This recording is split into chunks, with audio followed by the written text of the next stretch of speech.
Well, welcome everybody. Welcome to another podcast presented by me, Stuart Mullins, a partner at Clarkslegal in the corporate and commercial team, and I'm joined today by Nicky Larkin.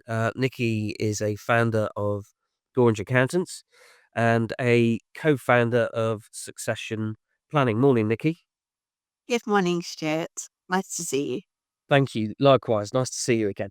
So today, there's been a lot of press coverage and debate over a budget that's about to be delivered in around two weeks.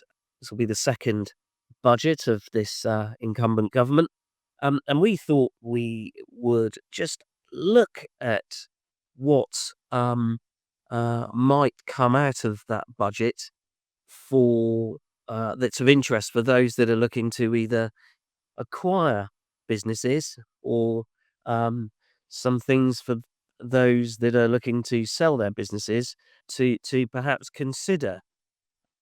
So firstly, acquiring businesses, Nicky. As I say, there's plenty in the press, a lot out there, a lot of speculation.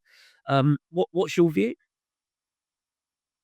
Yes, so just to be clear at the moment, nobody knows definitively what's definitely going to be in the budget at the moment. However, it is really important if you are acquiring or selling to see what the potential changes could do to your business, to the valuations, to what would happen next if any of these did come into place. It's only sensible when you are going through any of these processes. So, various ones leap out at me, but I think the first one that is quite obvious to understand for the sellers and buyers out there is the potential destruction, essentially, of pension salary sacrifice.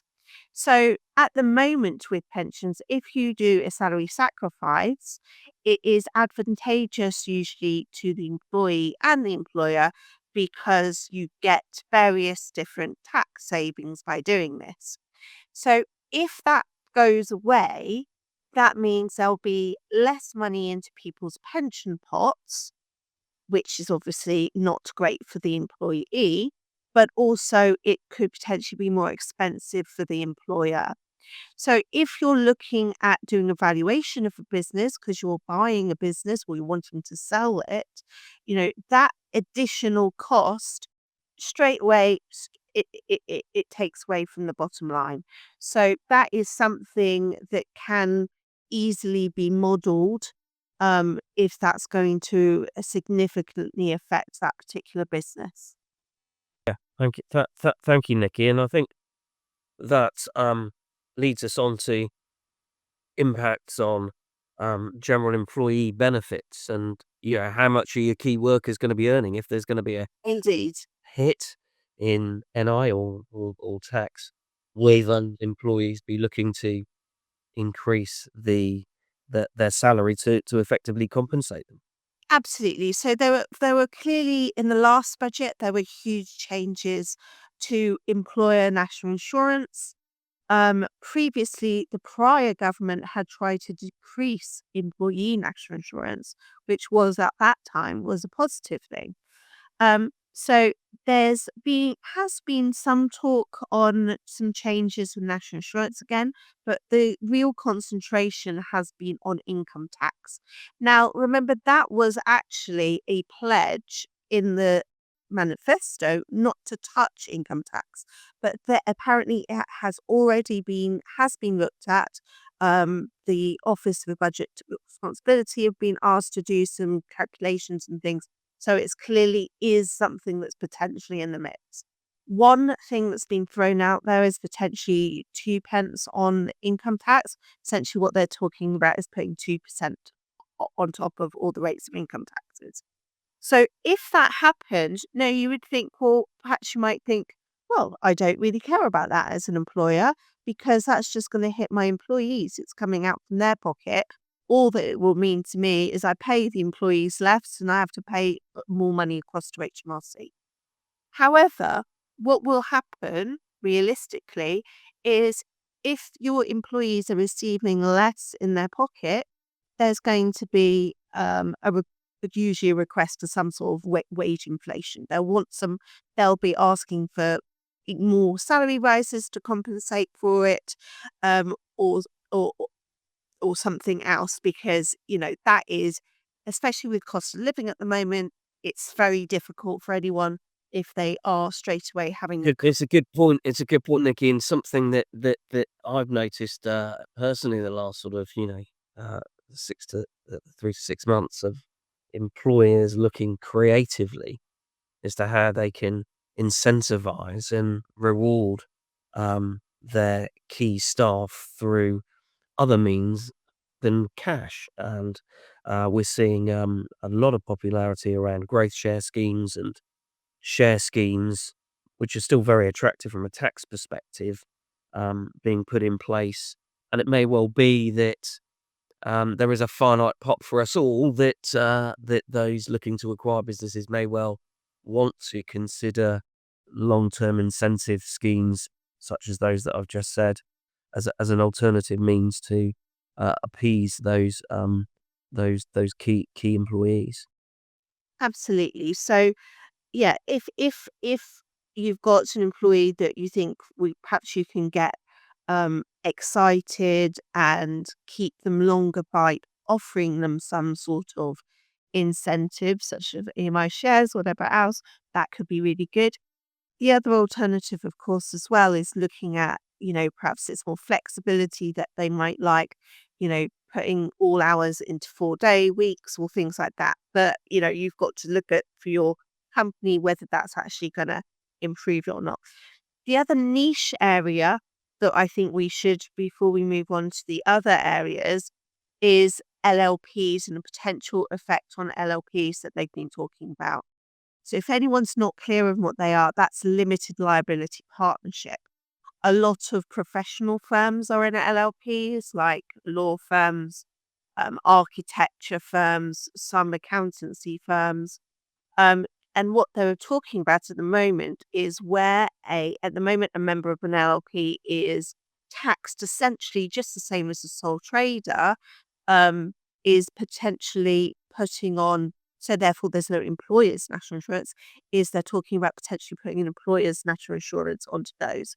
So again, that is a bit of a niche area because not all of you will be in an LLP, but that is something to consider, is to be thinking, well, actually, is this now the time to actually perhaps incorporate into an LLP or do some other, incorporate into a limited company or some other type of structure to potentially mitigate that effect, because that would be very dramatic if that did happen. Yeah, So, understood, and then very very topical. yeah, Okay, so I think we should just move on really, just to the the disposal aspect for those people looking to sell their businesses at the moment. indeed. Um, what do you see as being the biggest issues there, Nikki? Okay. So I think so there was obviously, again, there were lots of changes to capital gains tax in the last budget. We're now talking, effectively, you're really talking about 24% tax for most disposals. The business asset disposal relief, it's where it used to be so it's exciting for that 10% for those people that have, worked so hard for their businesses.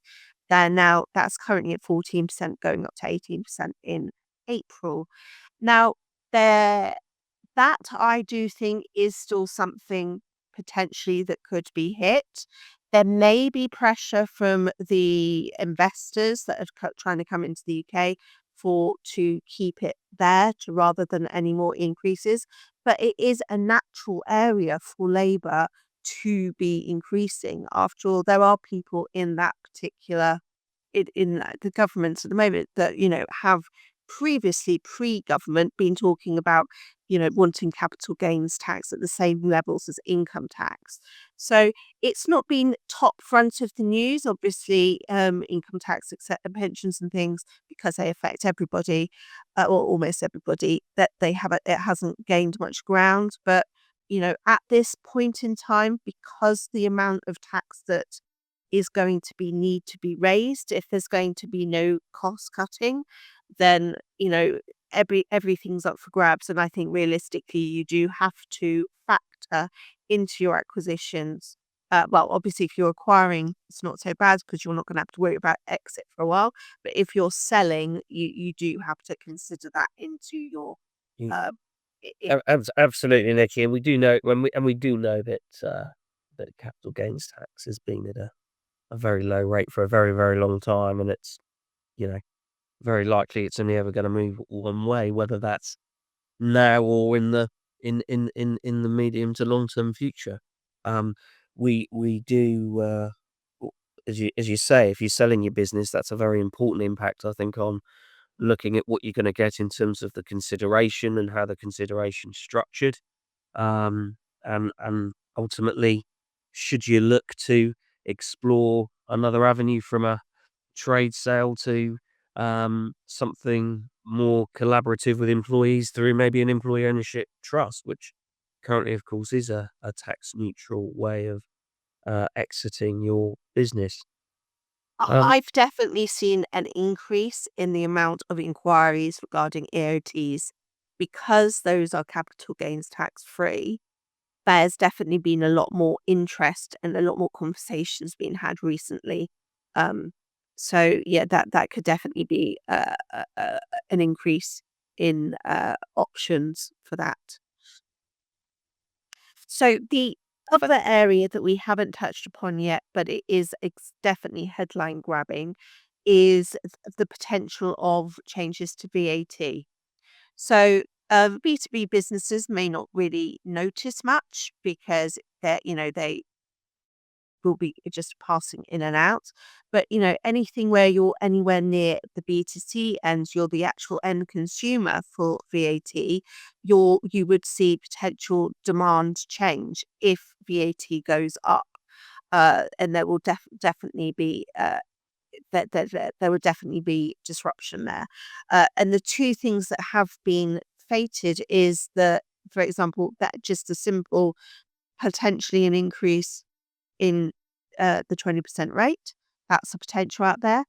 The second thing that's been discussed is potentially putting VAT on areas that don't actually currently have VAT, for example, some financial services, some healthcare areas.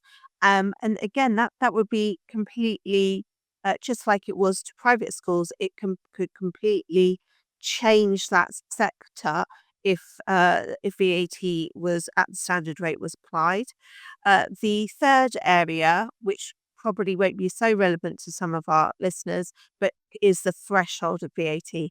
If they brought the threshold down, threshold's currently 90,000, and many lobbying groups actually lobby for it to go up to more like 120 to be nearer to some of our EU competitors. However, what the government, there has been discussion about bringing it down to perhaps even to 30K. What that will mean, most of you out there may it'll be irrelevant, but what it will mean is potentially a lot of those smaller businesses that were on the cusp either just decide, I'll just go back into employment, or they will go and become VAT and then become more of a competitor. But, I think for most of our listeners, the key thing is if VAT is put onto certain sectors and if the actual main rate goes up, because that is going to be, hit everybody hard, especially those businesses like, hairdressers, yeah. hospitality, care homes, etc. Well, care homes that some of that is exempt, but um, so if they put it on healthcare, it's going to become an issue. But yeah, any of those areas which are already a very narrow margins, and then you put on VAT, if it they'll, if there's a lot of business out there, the demand drops just few percent, it could destroy that business. Well, thank you, Nikki. I think that's all we've got time for, really. I mean, in summary, then, if you're acquiring a business, um, likely headlines to impact valuation are what's going to happen with workplace pensions, NI contributions. You might have to think a little bit laterally around how you incentivize key employees who may well receive less in their pay packets as a result of income tax increases. So you might need to think about share schemes, growth shares, for example. Understanding VAT rates and indeed exemptions to VAT, they may well impact the cash flow element of your business, and therefore that's an important consideration for future modelling. On disposing of your business, I think the key issues there are really making sure that the net receipt of your business is the number that you want, having regard to the capital gains tax changes that we know are coming in April from last year's budget, but may well alter further.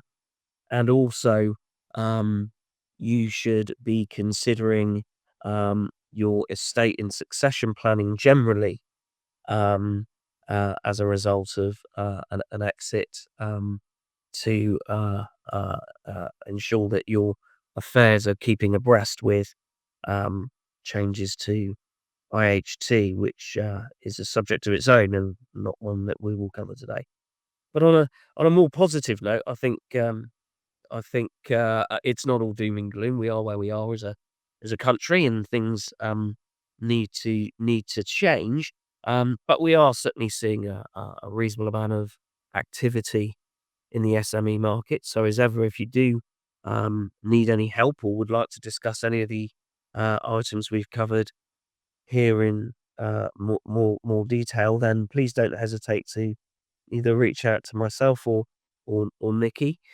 And of course, we will be joined by Nikki again after the budget to carry out a post analysis of what has been decided, and look forward to exploring that with you all then. And on that note, all that leaves me to say is, well, Nikki, well, thank you very much, and for your input, and no doubt you're going to be in for a very busy couple of weeks, I suspect. Thank you so much, Stuart.